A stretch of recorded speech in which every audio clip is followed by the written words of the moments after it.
Nagashima Spa Land is arguably the top park for roller coasters in Japan. This place has 13 different coasters available, including a Giga Coaster in Steel Dragon 2000 and a Wild RMC Hybrid in Hakugay. In addition, this park has some massive flat rides and some dark rides. In this video, I will rank this park's top 20 rides and attractions. Before starting the list, I need to note I've only visited the amusement side. I have not visited this place's impressive looking water park, so you will not see any water slides on this list. Number 20. Corkcrew. This is a classic aero looper. If you're in the back car, you get a solid pop of airtime in the initial drop. Then there's a turn and 2 corkscrews. The directional changes are a bit jerky, but I'm tall enough to avoid any headbanging. Number 19. Wild Mouse. This is a set of mock Wild Mouse coasters. In theory, they should duel, but the park only operates one side at a time most days. The first half has excellent laterals and the hairpin turns, but the second half is severely braked. The stops can be uncomfortable if you're not prepared, and it eliminates any possible airtime. Number 18. Shoot the Chute. This is a supersized Hopkins Shoot the Chute. It is almost twice the height of the standard model. The drop is zippy, and the subsequent splash is a spectacle. It is colossal and soaking. Number 17. Space Shuttle. This is an intimate looping starship. It offers oodles of hang time over the top. The restraints are super tight though, which is why I prefer a different ride at this park later in this list if I'm craving hang time. Number 16. Flying Carpet. This is a Zero flying carpet.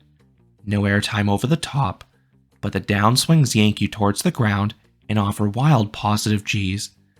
This was particularly interesting because it's a rare inverted model. Number 15. Haunted House. This is a long haunted walkthrough. There were no scare actors for me, but the scenes were detailed, and there was a cool jump scare involving a severed head on a zipline. Number 14. Rock and Roll. This is a looper flat from Sansei. Unlike the one at Knoebels, the flipping here is not rider controlled. Instead, it is automatic. The flips were slow, but they would chain a few together every so often, and they all offered good hang time due to the minimal speed. Number 13. Space Shot. This is a 245-foot or 75-meter tall triple tower from S&S. All three operate in Space Shot mode, meaning you blast upwards. There's a fun countdown, but the launch does not have much oomph to it. However, you get solid floater and a breathtaking view at the top. This park is in such a beautiful location on the water, so any of the park's tall rides showcase this. Number 12. Starf Flyer. This is a 229-foot or 70-meter tall vertical swing ride. It does not spin fast enough to offer Gs, but you still get a refreshing breeze, and you spend more time at the top than the prior ride, so you really get to soak in the sights. Number 11. Ferris wheel Aurora. This is a nearly giga-sized observation wheel standing 295 feet or 90 meters tall. This offers incredible views of the park and surrounding area, and unlike the park's other rides, you can bring your camera on board, so it's a photographer's dream as you're able to see rides like Hakugay and Steel Dragon cycling all around you. Number 10. Farm to Bang Bang. This is such a fun name to say. This is an interactive shooting dark ride. It is screen-based, and I like how each game is a different type of target, so the physics vary. There are plenty of targets as well. However, I wish this ride was more consistent. There was a lot of variation in the guns between their aiming and trigger stiffness, then the frame rate would get choppy at points. Number 9. Giant Frisbee. This is a giant pendulum ride from Huss. Interestingly, this park also has a smaller Frisbee, just a short walk away, but that one pales in comparison. The max swings in the giant version offer nice floater airtime, and the subsequent downswings pile on the positive Gs. Number 8. Shuttle Loop. This classic Schwarzkopf has had quite a bit of downtime in recent years, but it's fun when it's open. This is the last operating version with the flywheel launch, and that acceleration has some punch to it.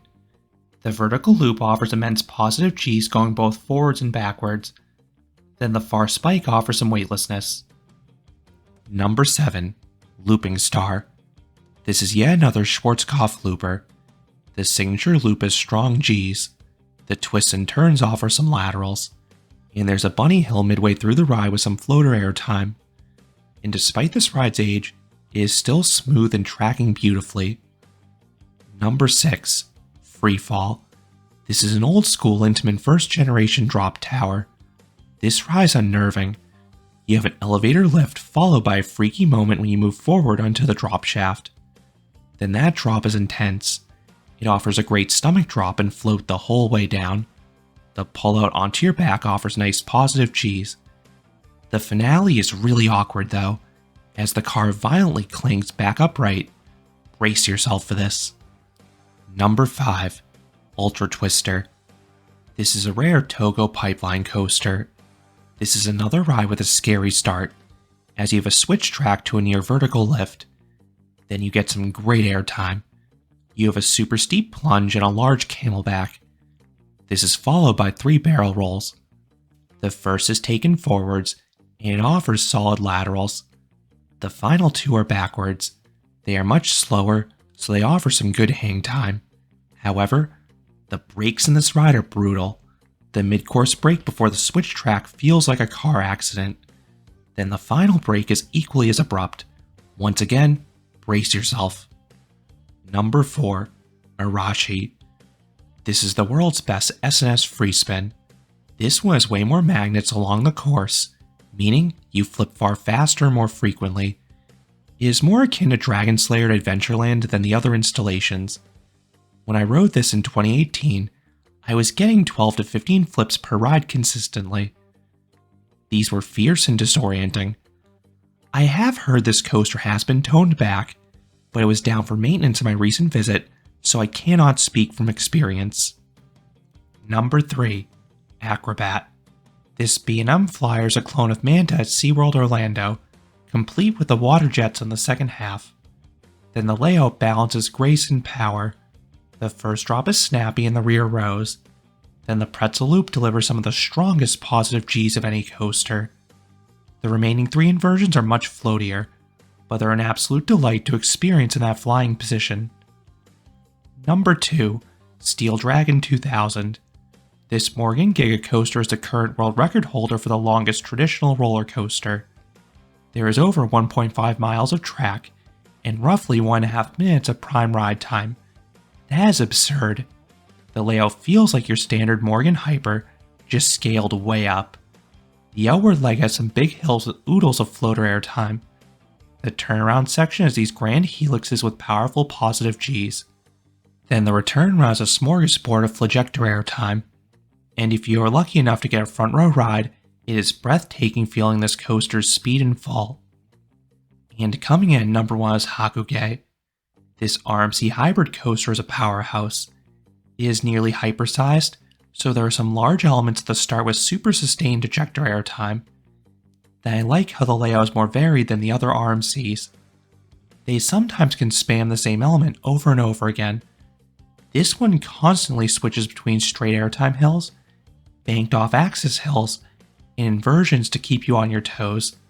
The sequencing is brilliant, and the forces never relent, as you're constantly getting thrown from your seat, typically with ejector airtime. If you want more in-depth thoughts about the top 2 coasters, I have separate reviews already published to the channel. These 2 rides alone make the park worth visiting, as they form arguably the greatest 1-2 punch of any park out there. Those are my 20 favorite rides at Nagashima Spa Land. What are your favorite rides at this park, or thoughts on any of the ones I mentioned? Let me know down in the comments. If you enjoyed this countdown, I would appreciate it if you gave this video a like, and you consider subscribing, because there will be a lot more roller coaster and amusement park videos here at Canopy Coaster. Thanks for watching.